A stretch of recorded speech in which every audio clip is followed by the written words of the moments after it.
We are rounding up the second week of the second semester at STAMS Bambui. The seminary continues in full gear in intellectual formation alongside the other pillars of formation. Beginning from Sunday, February 15th, the seminary was filled with gratitude and spiritual fervor as it welcomed back one of its distinguished alumni, Professor Valentine Galim. Professor Valentine Galim, now a respected faculty member at the University of Bambui, spent 3 formative years at St. Thomas Aquinas Major Seminary, Bambui, undertaking philosophical studies. The day began with the Holy Mass in the seminary chapel, where Professor Galim and his family joined the seminarians in prayer and thanksgiving.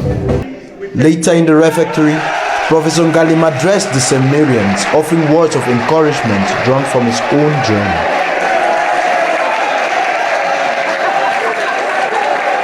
Okay, thank you very much. I'm Valentine Galim, one of the seminarians who admit here in 1999, and I think I studied philosophy in STAMS, and in 2002 I went on pastoral year, and it was after then that I separated with the formation to the priesthood. And I think that my whole life, though I spent only 3 years in this compound, my whole life is highly defined by my experiences here. And back as a university lecturer, I have seen that everything that happens to me is like a kind of grace. All my experiences, even being studies and becoming a university lecturer, and then rising to the position of full professor within 14 years from defense, right? I've seen that there's a lot of grace, and I continue to give thanks to God because I see my life more as an oblation. The very reason for which I came here, I also see that it is possible for me to realize this very reason in the field of teaching in the university, and my experiences with students and testimonies from them give a meaning to my life, and also makes me feel satisfied that I lived in this compound, and that there are some gems of reflection of what I lived and learned here, and that makes me to be very happy and proud.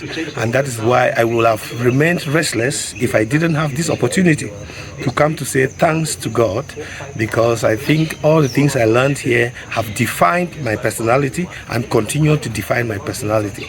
And recently, one of the students cornered me and told me, well, after a 2 hours class, she told me, the way you taught us is like you didn't study in Cameroon. I said, no. That is like, the level is very different. I said, no, I studied in St. Thomas Aquinas Major Seminary, and whatever you see in me is a reflection of the values I got from this seminary. So that is it. And I'm advising every other person who has passed through this seminary to really allow this seminary to pass through the person and be open-minded, and also benefit from the values that this mother STAMS stands to offer. Thank you. Yeah. This week also took on a purple character as the Universal Church entered the season of Lent, inaugurated on Ash Wednesday with the imposition of ashes. Before this was a penitential service that started at 3 p.m. on Tuesday.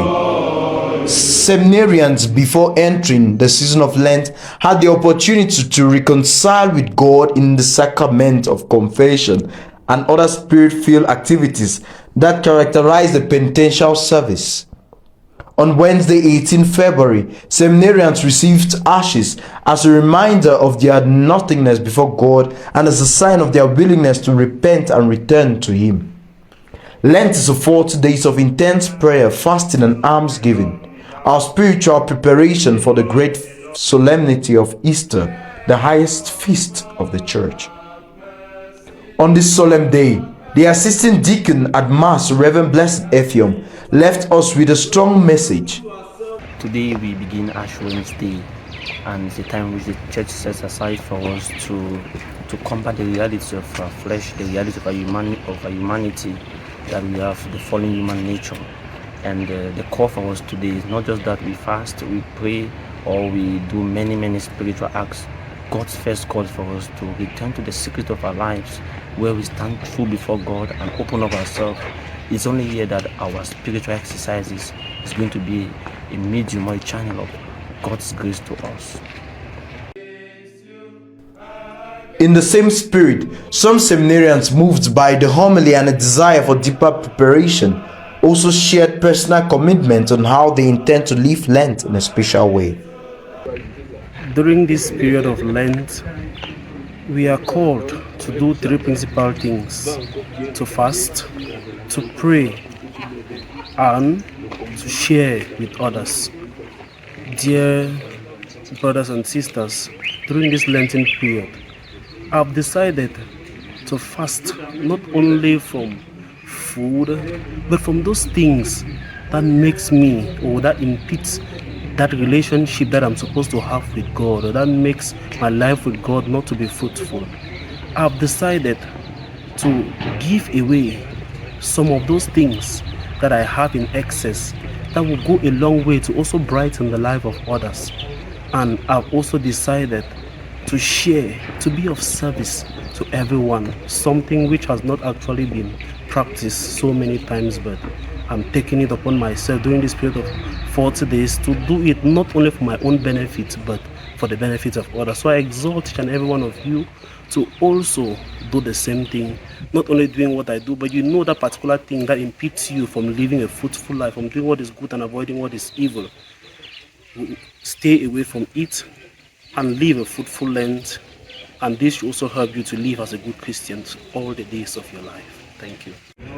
Lent is a period that calls us to Christ, for us to go back to God and check our manners, the way we have been living before the period. So during this Lent, I really plan to take my prayer life seriously, actually go back into my Christian life and look at the loopholes where I should go for a total conversatio morium, where conversion of manners, looking at the prologue of the rule of Saint Benedict, which says listen, and making it coincide with the chapter 4 of that same rule, which says prefer nothing to the love of Christ. So I look forward to prefer nothing to the love of Christ in my way of living with others, manners of sacrificing for them, and making a fruitful Lent for myself through a total conversatio morium, a total metanoia. That is how I wish for myself this Lent, and to exhort others for the same change. Later that evening, the community marked the beginning of Lent with solemn vespers, ushering in this sacred season in a prayerful and dignified manner. Also featured this week was the traditional Rector's Conference, coordinated by the Vice Rector. The ongoing series on being a gentleman continued with a week's focus on the love of truth. Building on the Thomistic understanding of truth as adequatio rei et intellectus, the conformity of the intellect to reality, the Vice Rector, Father Augustine Quine, highlighted the close link between truth and conscience. He emphasized the need for the proper formation of conscience, which is essential for recognizing truth and ultimately recognizing Christ himself. So conscience as the ultimate concrete judgment.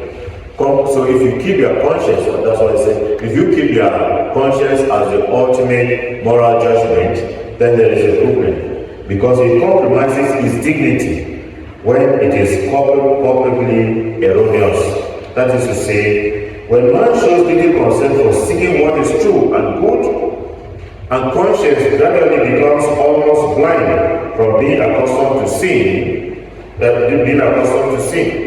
So if you fail to try to know what is the truth, and you keep going, you are also responsible. You have to find out what is happening.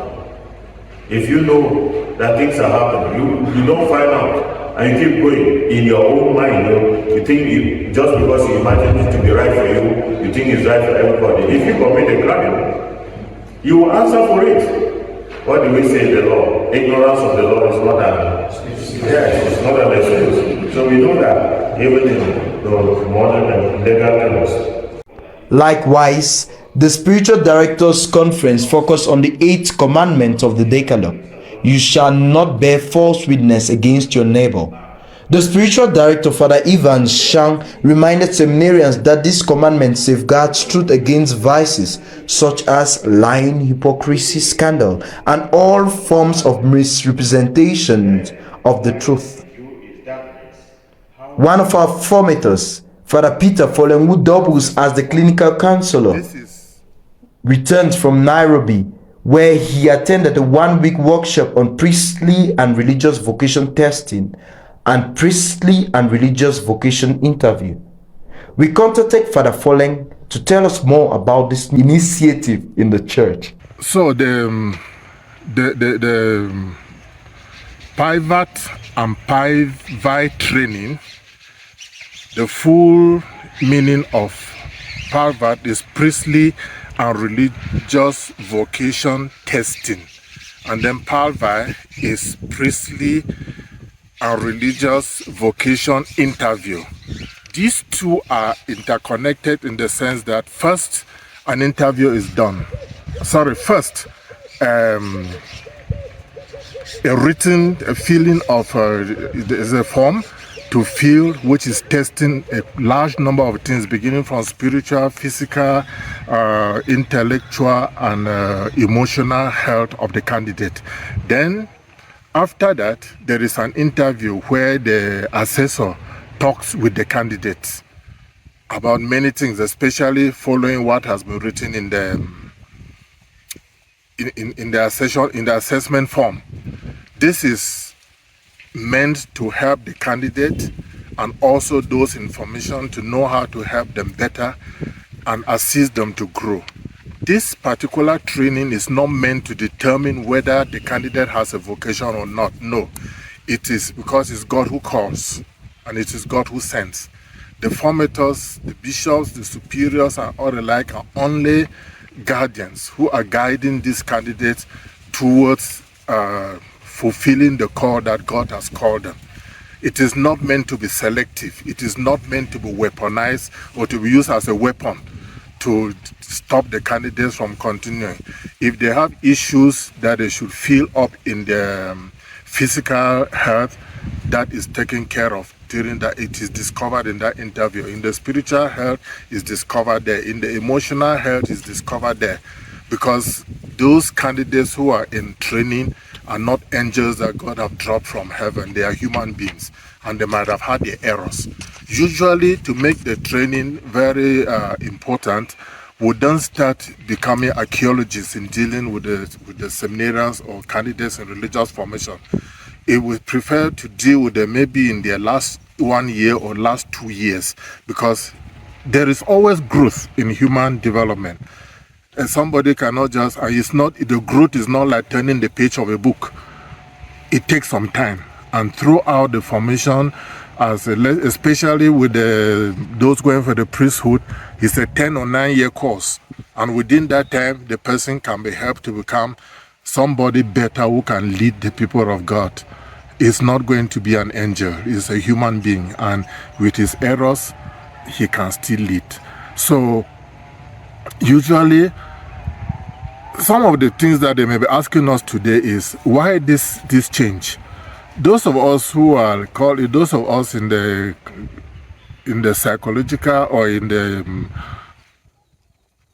in the psychology department and in Africa, we are coming together and trying to introduce this because the world is also changing.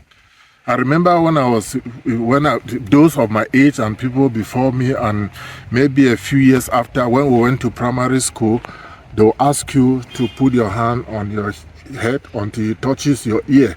That was how maturity was tested at that time.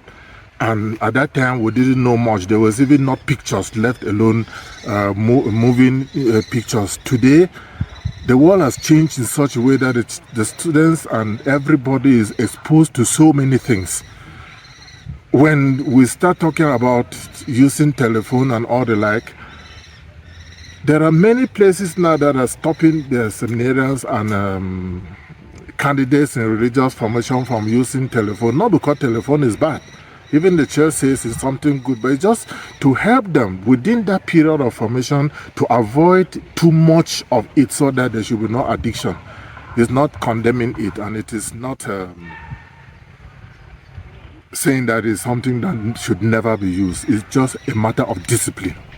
That is it for our roundup this week at STAMS Bambui. I am Katui Afukoze. Stay blessed and goodbye for now.